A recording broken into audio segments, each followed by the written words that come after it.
your affirmative side. Then we are required to blame other, because this they represent the third estate. This they represent the first estate. So in this case, taking consideration of the nobility, they are the ones who have contributed to the failure of the moderate reforms in the fact that they refused to take an oath of loyalty to the civil constitution of the clergy. When the civil constitution of the clergy was passed, are we together? We have observed that some of the nobility, that is the priests and the bishops, they tend to be called the... And these have made moderate reforms to fail. Why? Because when I pressurize out, let us keep on holding the privilege system, because they enjoyed more privileges. But by failing to demote themselves from the privileges, these have made moderate reforms to fail, because apparently it have led to the outbreak of the French Revolution. Furthermore, the immigrants, and they were...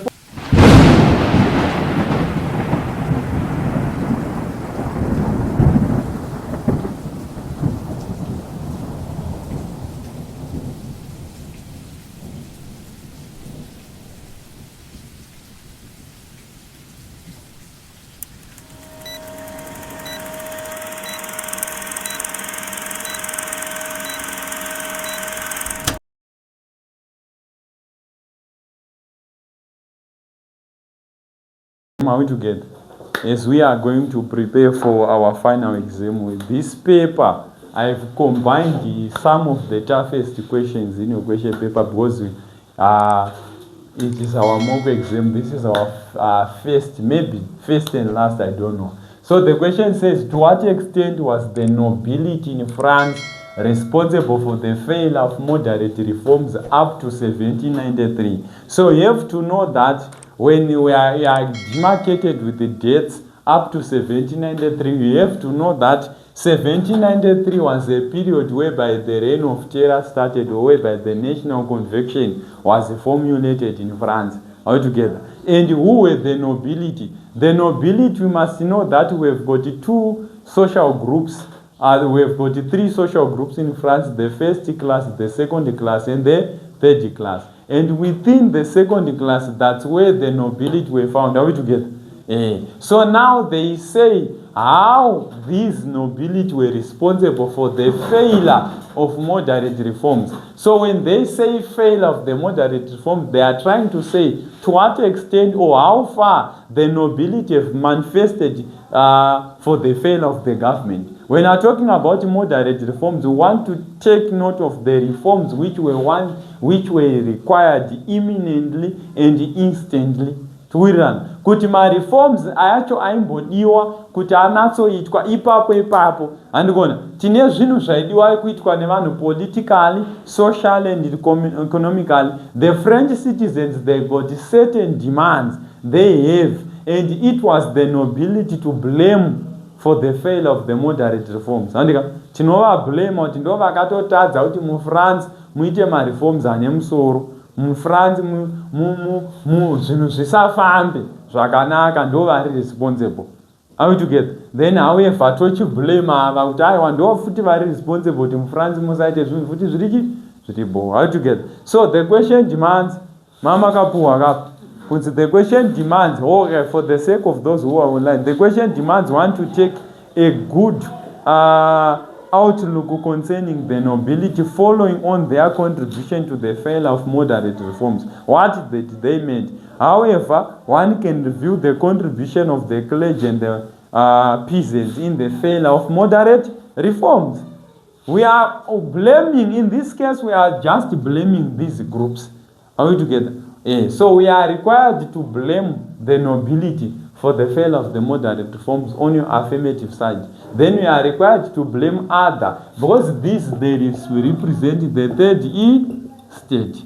This they represent the first estate. So in this case, taking consideration of the nobility, they are the ones who have contributed to the failure of the moderate reforms in the fact that they refused to take an oath of loyalty to the civil constitution of the clergy. When the civil constitution of the clergy was passed, are we together? we have observed that some of the nobility, that is the priests and the bishops, they tend to be called the non-jury priests because they refused to take an oath of allegiance to the civil constitution of the clergy, which have demoted the church from state politics. And by so doing, when they did that, they decided to run away from France, and they called themselves the so-called immigrants, who then formulated a group which was now having a counter-revolution, whereby they have made France to have what we call the Declaration of Punits. What was the Declaration of Punits? Mutemo wakaunzwa neAustria, Russia nana Prussia vachiti no, kuFrance ikoko mira ichi revolution nekuti Louis arikufanira kuramba ari papower. Handika zvikakonzeresa kuti nhau yekungoti Louis abve papower zvisina violence, zvine mareforms ari moderate akanaka, zvisaitike kusvika patozoitika hondo ya1792. Handika saka manobility vakaita sei vakazvikonzeresa. Furthermore, they granted the veto powers to Louis XVI when the National Assembly was formed. I think you know this issue. When the National Assembly was formulated, it was the nobility who said we must cast out votes and look out for the implication whether the king is removed from power or we are granting the king veto powers. When the king was granted veto powers, it means the power to rule or to outrule, which means indirectly France was still under the ancient regime, though they called it the National Assembly, which have further made it impossible for other reforms to be removed. For instance, king paakapuwa maveto powers, uchaona kuti National Assembly yakaramba iri pati yekuti vanga vasina chinhu chavaikwanisa kuita vasina kuissue a declaration from the king. Zvakakonzeresa kuti zvimwe zvinhu zvisafambe. The National Assembly yakasvika pakudonha, handika, nenyaya yekuti vanga vasina kupuwa power rekuti vaise even voting system. France anoziva vakafeila noti king akairamba through his veto powers. So specifically, the moderate reforms failed. For example, equality, liberty, and fraternity was not enjoyed during the reign of during the time of the National Assembly, because the king was still having veto powers. Furthermore, the king influenced the king to hold banquets. By influencing the king to hold banquets, this have caused financial crisis in France. And when the financial crisis exposed the economic situation in France, this have made kuti pave inflation, and as a result, the moderate reforms have failed. Papana chakafamba why? Because imimi murikuti mari inofana kushandiswa for industrialization. The money which is supposed to be used for for other economic setup was used to hold banquets of the king and his family, influenced by the nobility. So they are the ones to blame for the failure of moderate reforms. Furthermore, they influenced the king to dismiss finance minister E.G. Tegot. He was one of the greatest finance ministers who could implement good and useful reforms for the moderate initiatives in France, but they failed to negotiate with it, which have further led to the outbreak of the Reign of Terror, outbreak of the French Revolution, because they failed to curtail to the event that my finance minister is responsible. They failed to support, finance ministers who initiated good financial institutions or financial advice to the king. Furthermore, they keep on holding banquets.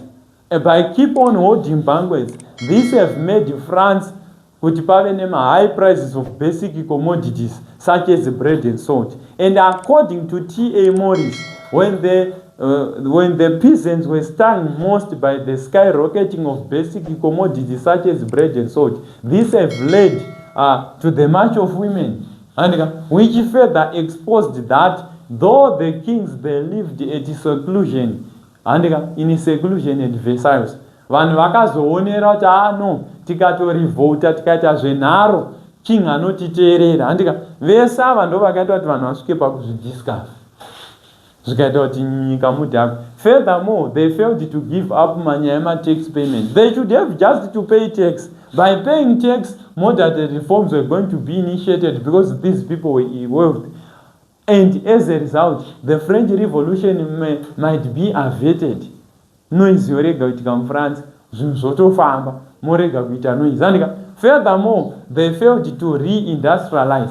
Because these is the wealthy class, these as people who were close to the king, as individuals who were close to the manifestation of power, they should have influenced the king to re-industrialize, but they failed to give him such an advice. Vakafeila kupa king advice kuti no mudhara chiri kudiwa kuti tisawane vanhu vanogara mustreet, vakai maindustry. Mukavaka maindustry vanhu vakaenda mazhakwariza mapeasants ari kuita violence, haafe akaita violence, nyaya yotopera. But ivo they failed to notify it, andika zvikazokonzeresa kuti pave mamoderate reforms asava mufrance. However, despite the fact that the nobility they failed to the manifestation of moderate reforms in France, we can also blame other estates for the failure of moderate reforms. For example, the peasants, they were responsible for the formation or for the initiatives of the Reign of Terror. Why? Because they were the ones who formed the National Convention as a part, and this National Convention part failed.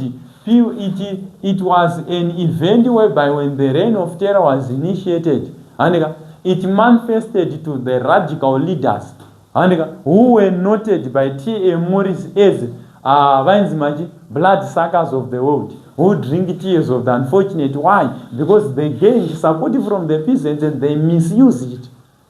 Saka peasants pakuformulate a national assembly vakaita kuti kuve netera ikaita kuti pasave nemamoderate reforms, pakutoitwa violence and fanaticism, mahebetisi vakuraya vanhu. Furthermore, it led to the execution of the king, inhuman execution of the king. Instead, they should have told the king zvavari kuda or initiator, because the king had good powers.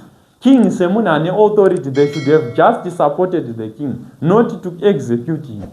By executing the king, it has led to the formation of radical political powers, political parties such as the Dandonists, the Hebetists, and the Jacobins. When they influence in the political arena, this have led moderate reforms with us. Instead of kuite reforms kwakaitika tera. Furthermore, the peasants, they have led to the vakaita storming of the Bastille. Pakaitika storming of the Bastille ndo zvamunoita kamimo. Zvakazokonzeresa kuti when these bandits or these criminals were now roaming within the streets of France, they were the ones vakazokonzeresa kuti Reign of Terror ive nemo impact, nekuti vavhurirwa nemapeasants. Vanhu ava chakapeta kuti pave netera, pave nevanhu vanoterera Robespierre kati handetouraya vanhu, inyaya yekuti mbavha dzanga dzaamustreet. Iwo kaudza munhu akaita murder kuti hande tinouraya munhu haatyeka. Unzare zvatuta. Saka ndosaka wakanzwa kuti the Hebetist was a group of fanatics. Who were the fanatics? These members who fled from jail during the storming of the Bastille. Who have led it to happen are the peasants. So your problem is you think that always the peasants are in a good side. No. Vane pavakaita pavakabhaisa. Munzwa zvandutaura. Kana iyo equation ndo yaita kuti ndikuudza kuti mapeasants ane kubhaisa kwaakaita, hazvirevo kuti vari right. Isusu sepofu hapazi pese pati right for the government. Mukunzwa izvezvi tisu tikurasa marara panzana. Alright, if we are a responsible citizen, handiti unofanira kungotora marara ungomaisa pakanaka, though hawa asiri kuuya kuzotorwa. Alright, muri kumbomaunganidza here panzvimbo 1, ari apo. Ubata nyaya. Saka sometimes ipovo inenge isitonzwisisa sezvakaita mapeasants. Then furthermore, what can we blame for the clergy? They failed to adopt the use of the constitutional charter. Are we together? And this have made moderate reforms to fail. Why? Because when I pressurize out, let us keep on holding the privilege system because they enjoyed more privileges. But by failing to demote themselves from the privileges, these have made moderate reforms to fail because apparently it have led to the outbreak of the French Revolution. Furthermore, the immigrants, and they were formed by the clergy who fled from France, and this have led the 1792 war, which further exacerbated the formation of the National Convention as a club, which became very radical for the French citizens. And furthermore, press censorship, they failed to remove press censorship, to give freedom of expression to the citizens because they wanted to keep them in privacy. Vaida kuramba vakazvichengetera tumaprivilege. Anogona saka izvozvo zvekuti vari kubenefita vakatadza kuonesawo king wavo kuti wangu apa uri kubhaisa apa wakubhaisa apa dai wadai, vakatadza kumupa magood moderate reforms zvakaita kuti pazove ne-French Revolution muFrance. Taurirana. Saka question haisi kutamba nayo. Andika. So this is the end of our lesson. For more information, munobvunza then tobatsira. Handiti? Don't know that.